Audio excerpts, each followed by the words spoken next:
What's going on, everybody? This is Vince Miracle with CowbellKingdom.com. Now, are you like me where sometimes you just wonder, how much does an NBA player actually bring home? We all know about the contracts that Adrian Wojnarowski and all these guys will publish on Twitter, like the 5-year, $202 million extension for a guy like Steph Curry. But does he actually make $202 million? The answer to that is no. Just like you and me, these guys have a job. These guys play basketball for a living, which means they get paid to do so. And to get paid to do something, yes, there is tax involved. Darren Rovell of ESPN wrote a very interesting article that went over the deductions and just how much an NBA player brings home on a yearly salary. Now, let's go over some of these deductions from a gross salary, right? So you're going to have the federal, state, and city taxes. And for a guy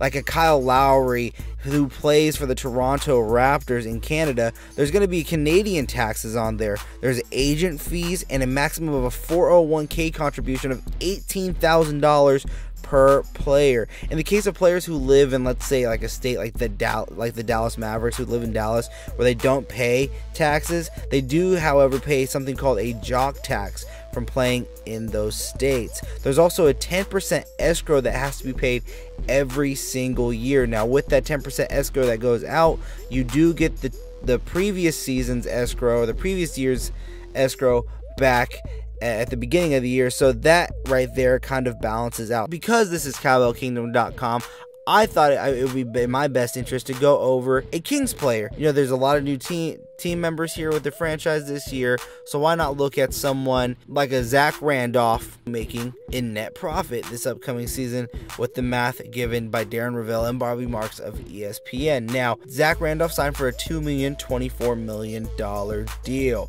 You take out the escrow, you take out the agent fees, you take out the taxes. I've done it all here, and it looks like, again, his amount gets cut into half. For $12 million in gross he is supposed to be making, Zach Randolph should be netting $6,122,143.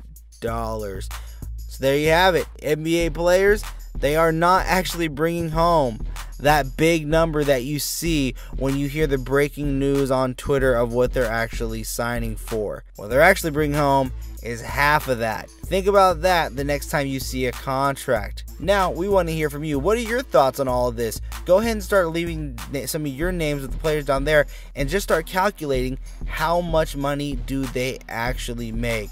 We're going to leave a link to this article on ESPN by Darren Rovell and Bobby Marks down in the description below. Be sure to subscribe to Cowbell Kingdom's YouTube channel right here. You're listening to it. Subscribe. Hit that thumbs up button. I've been Vince Miracle. You can follow me on Twitter at VM Center. And until next time, bye-bye.